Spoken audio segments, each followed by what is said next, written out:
Halo Sobat Gen, Assalamualaikum warahmatullahi wabarakatuh. Gimana kabar harian kalian? Semoga selalu menyenangkan ya. Tetap semangat dan selalu jaga kesehatan. Bagian kali ini kita akan coba untuk masuk ke sesi baru di channel Gen Sukses. Yaitu kita bakalan coba untuk membahas seputar tips sukses ala Gen Sukses Media. Yang mana tips-tips ini Gen Sukses ambil dari situs web WikiHow. Jadi pada kesempatan yang luar biasa ini, terutama pada part 1 atau part pertama ini, kita akan coba untuk membahas yaitu tips seputar cara mengatasi nilai jelek.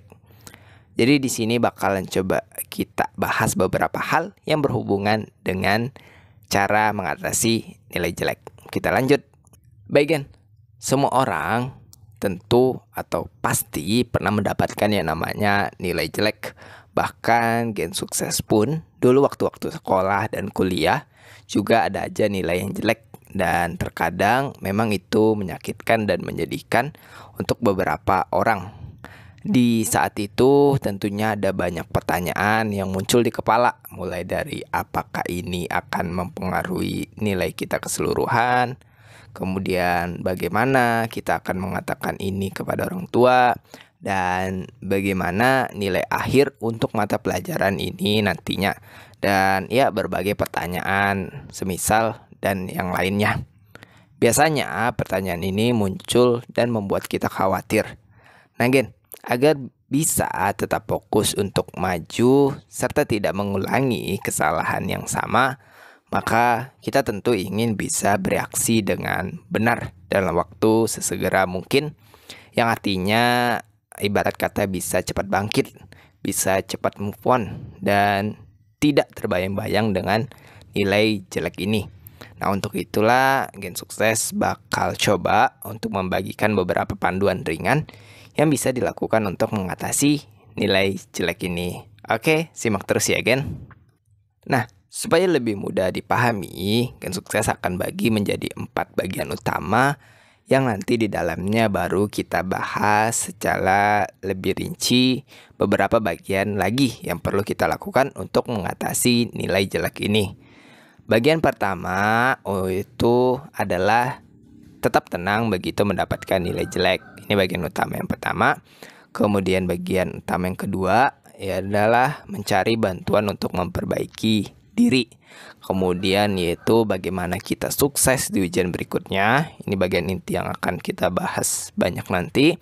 Dan bagian keempat ada beberapa tips gitu dan berisi juga peringatan yang akan Gen Sukses sampaikan terkait tips-tips yang ada nantinya. Oke. Bagian ini keempat bagian utama kita dan akan kita bahas satu persatu bagian ini. Kita lanjut. Kita masuk ke bagian utama yang pertama ini. Ini berkaitan dengan kondisi bagaimana tetap tenang begitu mendapatkan nilai jelek.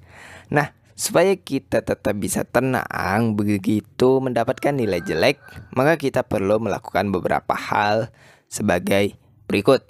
Nah, yang pertama itu adalah biarkan rasa panik kita berlalu dengan cepat. Ketika kita mendapatkan nilai jelek, padahal kita jarang mendapatkannya, ya maka sudah sewajarnya kita mungkin akan panik meskipun sesaat ya Gen. Kita mungkin merasa ya bodoh, kehilangan fokus, dan kehilangan motivasi. Padahal hal tersebut tidak benar Gen, dan perlu diperhatikan bahwa tentu semua orang bisa gagal atau melakukan kesalahan sesekali, dan memang kesalahan adalah hal yang lumrah dan bahkan perlu terjadi agar kita bisa belajar untuk mengembangkan diri lebih baik lagi. Sebisa mungkin untuk jangan panik, karena panik ini akan berujung pada stres dan stres tidak akan membuahkan nilai yang bagus. Jadi ada suatu penelitian mengatakan bahwa siswa yang stres ketika menghadapi sebuah ujian akan mendapatkan nilai lebih jelek atau kurang bagus dari mereka yang tetap tenang. Jadi kunci pertama untuk bagian ini adalah tetap tenang dan jangan stres gen. Sebisa mungkin untuk mengkontrol rasa panik kita. Kalau mau diluapkan terlebih dahulu, ya silakan, tapi dengan hal yang positif. Oke? Lanjut ke langkah kedua untuk tetap tenang begitu mendapatkan nilai jelek. Nah, kita bisa untuk mengingatkan diri sendiri bahwa satu nilai jelek tidak akan menghancurkan seluruh nilai kita. Kalian perlu ketahui bahwa karir akademik atau karir yang berhubungan dengan sekolah, pengetahuan, dan semisalnya ini terbentuk dari berbagai nilai dan hasil ujian ya. Bukan hanya satu ujian atau tugas yang kita peroleh. Jadi karir akademik ini juga bergantung pada sikap dan hubungan dengan guru, hubungan kita dengan siswa sekelas, dan yang paling penting apa yang kita pelajari di kelas ya. Menilai karir akademik hanya dari satu nilai itu sama saja dengan menilai sukses tidaknya sebuah pesta dari apakah satu orang tertentu datang atau tidak, yang tentunya tidak akurat, tidak tepat. Jadi jangan khawatir ya gen kalau tiba-tiba ada satu nilai kita yang jelek ya. Lanjut ke langkah ketiga. Untuk tetap tenang begitu mendapatkan nilai jelek, ya kita bisa melakukan satu langkah ini, yaitu dengan memastikan bahwa hasil yang kita dapatkan itu ada yang mungkin salah, ada yang mungkin keliru. Jadi kita bisa dengan cara menghitung ulang nilai kita. Jika kita mendapat lembar jawaban, ya pastikan guru tersebut tidak salah menghitung atau memberi nilai. Bahkan guru matematika sekalipun bisa saja salah menghitung atau salah memeriksa. Nah, jika kita ternyata menemukan ada salah hitung atau salah periksa, ya periksa sekali lagi apakah itu benar-benar kesalahan dari pemeriksaan.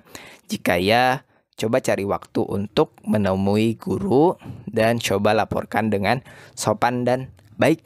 Jangan datang ke guru dan terdengar seperti mengeluh dan memarahi guru kita sendiri karena kesalahan dari mereka saat memeriksa nilai kita. Oke kan? Ini salah satu langkah yang bisa dipakai. Kita lanjut ke langkah keempat gen. Ini bisa membantu kita tetap tenang begitu mendapatkan nilai jelek. Yaitu adalah coba untuk cari tahu nilai teman kelas yang lain. Kita mungkin tidak akan merasa begitu stres ya atau panik karena mendapatkan nilai C. Jika ternyata kebanyakan teman kita di kelas juga mendapatkan nilai C atau bahkan D. Ya karena itu berarti nilai C ini adalah tolak ukur nilainya. Tapi cobalah untuk berhati-hati ketika menanyakan nilai kepada teman kita yang lain gen. Karena kan beberapa orang mungkin tidak begitu suka memperlihatkan nilainya. Apalagi jika nilainya ternyata ya standar atau di bawah. Atau sebenarnya mereka juga ingin tahu nilai kita. Jadi ya silahkan berbagi aja ya kalau saling mau gitu. Jika guru kita menentukan nilai berdasarkan kurva atau grafik, nilai yang kita peroleh mungkin akan disesuaikan ulang. Nah misalnya nih, jika nilai tertinggi di kelas adalah C, maka C bisa saja menjadi A. Dan nilai D itu bisa menjadi B- gitu ya kan. Jadi nanti ada pengaturan skor, pengaturan nilai di masing-masing guru kalian. Oke? Jadi ini bisa menjadi hal yang membuat kita bisa tetap tenang begitu mendapatkan nilai jelek. Oke? Nah gen, kita masuk ke bagian utama yang kedua ya, setelah yang tadi bagian pertama. Nah untuk bagian kedua ini adalah tentang bagaimana mengatasi nilai jelek dengan cara mencari bantuan untuk memperbaiki diri. Ini salah satu bagian yang penting untuk dilakukan ya. Kita lanjut ke langkah pertama. Untuk bagian kedua adalah yaitu menghubungi guru dan meminta saran untuk perbaikan. Jadi kalian perlu ketahui ya, ini ada salah satu rahasianya bahwa guru suka ketika siswa yang mendapat nilai jelek punya kemauan untuk belajar dan memperbaiki diri. Itu akan membuat sang guru ini merasa sukses dalam mengajar. Jadi jika kita datang ke guru setelah mendapatkan nilai jelek dan meminta saran dan evaluasi darinya, sebenarnya selain mendapatkan bantuan darinya, kita akan mendapatkan kesan yang positif darinya juga ya. Nah, sekali lagi ya, ini meskipun sulit dilakukan, banyak hal yang baik yang bisa kita peroleh jika melakukan ini kan. Jadi guru akan menjelaskan kekurangan kita baik dalam ujian atau kita sebagai siswa maupun individu di kelas ataupun sekolah. Jadi guru akan melihat bahwa kita ini ingin belajar dan mungkin akan mempertimbangkan nilai kita ketika dia menghitung nilai akhir nanti. Jadi guru tersebut bisa saja memberi kita nilai tambah saat itu juga. Jadi coba aja ya gen, barangkali bisa sukses ya. Kalau sama guru itu harus berani cari muka dalam hal yang positif. Oke, kita lanjut. Nah, kita masuk ke langkah kedua, bagian kedua untuk mencari bantuan dalam hal memperbaiki diri. Yaitu bisa kita lakukan adalah meminta bantuan dari siswa yang nilainya bagus di kelas. Jadi kita harus sama-sama pahami bahwa membantu sesama teman kelas adalah hal yang bagus dan memuaskan. Dan teman kelas yang baik ya biasanya akan dengan senang hati menawarkan bantuan. Yang kita harus pastikan hanyalah kita ini benar-benar fokus untuk belajar dan memperbaiki diri dan tentunya tidak bermain-main. Selain itu, ini yang perlu kalian ingat, yaitu adalah ingatlah bahwa kita meminta bantuan karena kita ingin memperbaiki diri, bukan karena kita suka pada orang yang kita mintai tolong dan ingin mendekatinya dengan cara ini. Ini namanya modus yang biasa dilakukan oleh teman-teman kelas yang lain ya. Ya ini pasti terjadi sih sebenarnya di kelas-kelas yang umum gitu, kelas-kelas yang ada di luar sana ya. Jadi bisa kok dipahami cara-cara modus seperti ini ya, dan harus dihindarin. Oke? Masuk ke langkah ketiga untuk bagian kedua ini.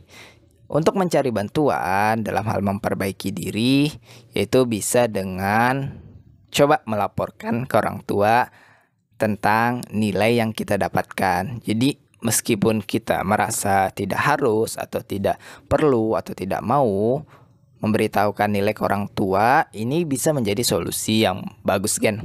Jadi orang tua yang baik tentu ingin kita sebagai anaknya itu berprestasi di sekolah. Karena itu mereka akan khawatir jika kita anaknya mendapatkan nilai jelek dan melakukan apa yang mereka bisa untuk membantu kita. Jadi banyak hal yang bisa dilakukan orang tua. Orang tua bisa saja menjelaskan apa yang salah di ujian kita ya jika mereka mengerti, atau mencarikan guru privat untuk kita jika kita ingin, atau bahkan datang ke sekolah kita untuk berkonsultasi dengan guru untuk mencari tahu cara agar kita ini bisa memperbaiki diri di sekolah.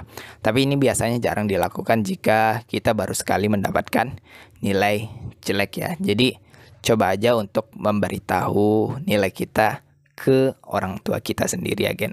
Tidak ada salahnya kok. Bahkan kalau misal pun mereka sedikit marah, ya tentunya marahnya mereka adalah bentuk dari perhatian mereka ke kita. Dan itu bisa kita jadikan sebagai motivasi untuk lebih baik lagi. Kita masuk ke bagian ketiga gen, yaitu mengenai cara mengatasi nilai jelek. Nah, untuk bagian 3 ini merupakan bagian yang penting untuk dilakukan karena berkaitan dengan bagaimana cara sukses di ujian berikutnya.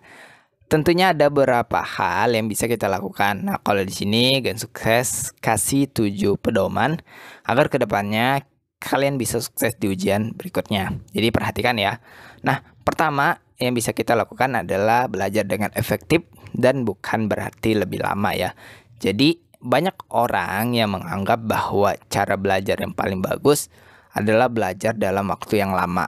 Padahal itu tidak selalu benar ya. Belajar dengan cara dan tujuan yang tepat dan dengan antusias yang baik biasanya akan memberikan hasil yang lebih bagus. Oke.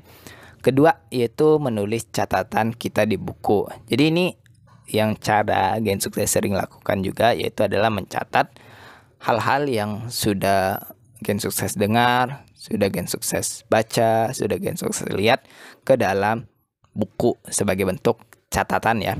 Jadi ada penelitian memperlihatkan bahwa mencatat di atas kertas atau buku dengan ya pensil ataupun pulpen terbukti bisa meningkatkan ingatan kita dibandingkan hanya sekedar mengetiknya di komputer, apalagi mendengarnya tanpa mencatatnya itu ya ibarat kata kurang lah dibandingkan dengan menulisnya. Jadi ini dikarenakan ketika kita menulis, otak ini menyimpan ingatan motorik yang kita lakukan. Meningkatkan ingatan motorik berarti meningkatkan ingatan terhadap apa saja yang kita lakukan. Yang dalam kasus ini adalah menulis atau mencatat bahan materi, misalnya ujian kita gitu ya. Oke. Jadi semisalnya kita ujian, kemudian kita kayak pernah menulis jawaban dari ini, maka ya mungkin secara spontan ada ingatan-ingatan yang tiba-tiba timbul untuk menjawab soal ini ya. Kalian coba pasti pernah merasakan hal saat ujian dan kita mengingat, oh kita pernah nulis jawaban di buku catatan ini. Jadi kita ingat hal-hal yang berkaitan dengan jawaban tersebut ya. Lanjut, jangan lupa untuk langkah ketiga adalah istirahat sekali untuk menyegarkan ingatan. Jadi istirahat selama ya dalam waktu jangka tertentu ya. Misalnya istirahat selama 10 menit, tiap belajar selama 30 sampai 1 jam bisa membantu kita menyegarkan ingatan dan mengingat mata pelajaran yang baru kita pelajari. Jadi jika kita sudah belajar cukup lama, beranjaklah dari meja dan lakukan apapun yang membuat kita rileks sebelum kembali melanjutkan belajar. Jadi kasih jeda istirahat ya, itu penting salah satunya. Oke. Kemudian keempat, coba latihan soal. Nah ini penting ya, apalagi berkaitan dengan pelajaran atau materi yang ada hitungan-hitungannya ya. Jadi ini bisa membuat kita lebih siap untuk melakukan ujian. Salah satu cara paling bagus untuk mengevaluasi belajar kita sebelum ujian adalah mengerjakan soal latihan. Selain bagus untuk evaluasi, ini juga bisa memberi kita gambaran akan seperti apa soal ujian nantinya ya. Biasanya kan kalau yang hitung-hitungan itu yang berubah. Kalau tidak angkanya ya paling sedikit konsep-konsepnya aja yang diubah-ubah gitu ya. Jadi coba latihan soal, oke? Kelima, jangan kebut semalam. Nah ini penyakit ya kebanyakan siswa ya, bahkan Gen sukses dahulu pun entah pada saat sekolah ataupun kuliah ya paling sering kebut semalam ini ya. Tapi di sini coba kasih tips bahwa jangan kebut semalam. Kita tentu tidak ingin harus belajar kebut semalam ya, jika kita bisa menghindarinya. Belajar kebut semalam akan membuat ya otak lelah sudah pasti dan tidak begitu memahami materi yang dibaca, serta membuat kita sebenarnya bisa panik dan stres sebelum ujian ya. Jadi sebisa mungkin jangan kebut semalam kalau banyak waktu yang kita punya gitu ya. Oke, lanjut. Jangan lupa untuk tidur yang nyenyak dan cukup sebelum ujian. Nah, ada penelitian memperlihatkan bahwa untuk tiap jam waktu tidur yang kita lewatkan di malam sebelum ujian, maka tingkat stres kita akan meningkat sebanyak 14%. Itu mungkin tidak seberapa sampai akhir stres tersebut mempengaruhi nilai ya. Jadi pastikan kita tidur yang cukup dan nyenyak beberapa malam sebelum ujian agar tubuh berada dalam kondisi yang bagus untuk fokus mengerjakan soal. Ini ya kan, jadi intinya kalau misalnya besok ujian ya coba untuk jangan begadang, karena itu akan mempengaruhi kondisi fisik, pikiran, badan kita di keesokan harinya saat ujian. Dan kalau badan kita tidak fit atau kurang baik kondisinya, maka itu akan mempengaruhi kinerja pikiran kita, otak kita, dan takutnya nanti kita malah stres ketika coba untuk menjawab soal. Oke? Lanjut, ini yang banyak hal yang tidak diperhatikan kita semua, walaupun ini impact atau dampaknya besar terhadap keberhasilan ujian kita. Jadi sebisa mungkin jangan lupa untuk sarapan yang sehat di pagi hari sebelum ujian. Jadi otak dan tubuh kita perlu bahan bakar agar bisa fokus dan mengerjakan ujian dengan baik. Jadi, bersiap dengan makanan, sarapan yang sehat adalah hal yang penting dan tidak boleh diremehkan. Jadi, kalian bisa makan sereal yang tidak terlalu manis. Bisa juga roti, yogurt, dan oatmeal ataupun buah-buah segar. Bisa kalian makan untuk memberi tubuh kita tenaga yang dibutuhkan. Oke, Gen, ini 7 hal yang bisa kita lakukan untuk bisa sukses di ujian berikutnya. Jadi, intinya di sini ada beberapa hal utama yang bisa dilakukan dan beberapa hal pendukung yang bisa dilakukan. Oke? Bagian setelah mengenal 3 bagian utama mengenai panduan agar kita bisa mengatasi nilai jelek, selanjutnya di sini Gen Sukses bakal coba untuk menampilkan atau kasih beberapa tips tambahan untuk kalian. Jadi perhatikan tips berikut ya. Pertama itu jangan berhenti mencoba. Hal utama yang membedakan siswa yang baik dan buruk adalah siswa yang baik belajar dari kesalahan. Jangan menyerah, dan semua orang pernah gagal, tapi hanya siswa yang baik yang akan bangkit dari kegagalan dan terus maju. Oke? Untuk tips pertama, jangan berhenti mencoba. Kedua, anggaplah nilai jelek tersebut sebagai saran untuk belajar dan juga pengalaman. Jadi suatu hari kalian mungkin bisa menjadikan ini pelajaran untuk orang lain, misalnya anak Anda di masa depan ya. Jadi apapun kegagalan yang kita hadapi di waktu ini, itu semuanya bakalan menjadi pelajaran yang baik untuk kedepannya. Oke? Nah, jika kalian merasa sangat kesal karena mendapatkan nilai jelek, maka kalian bisa lihat kembali rentetan nilai bagus yang kalian dapatkan sebelumnya ya. Jadi jangan satu nilai ini menghancurkan pikiran kalian terhadap nilai-nilai yang lain. Kalian bandingkan, oh saya punya 10 nilai yang bagus. Jangan sampai satu nilai yang jelek ini menghancurkan harapan untuk kedepannya gitu ya. Jadi jangan sampai menghancurkan nilai-nilai yang bagus ini. Oke? Lanjut, tips keempat, jika nilai kalian sangat jelek dan orang tua menanyakan, jadi kalian harus mengatakannya dengan jujur. Berbohong atau menyembunyikannya tidak akan memberikan manfaat apa-apa, malah hanya akan memperburuk situasi. Karena kalau kalian bohong terhadap nilai sendiri dan tidak jujur kepada orang lain yang menanyakan, apalagi orang tua kalian, maka akan tambah bikin puyeng lagi, bikin stres lagi, bikin panik lagi. Dan kalau kalian berbohong sekali, maka akan terus berbohong seterusnya ya.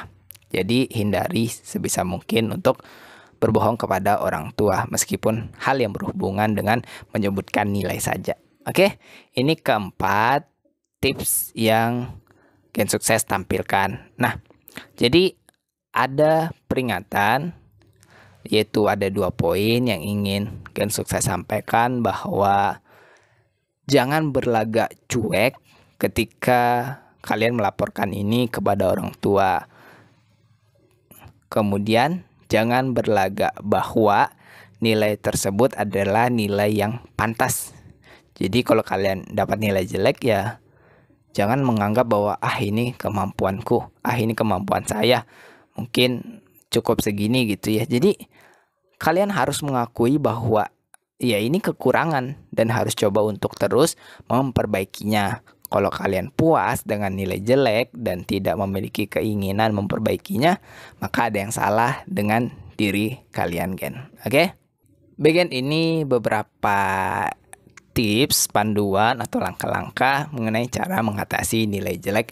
Apalagi kalian kan baru-baru saja selesai yang namanya ujian ya. Jadi semoga tips-tips, panduan, dan langkah-langkah yang ada tadi ini bisa untuk memperlihatkan sisi baik ketika kita mendapatkan nilai jelek, dan tentunya bisa coba untuk mengatasi nilai jelek ini. Jadi terima kasih karena kalian telah menonton video ini sampai akhir. Mohon maaf ya bila ada salah-salah kata atau salah-salah penyampaian atau salah-salah penjelasan saat tadi menjelaskan mengenai cara mengatasi nilai jelek ini. Akhir kata terima kasih Gen, dan sampai jumpa di video atau postingan berikutnya. Wassalamualaikum warahmatullahi wabarakatuh.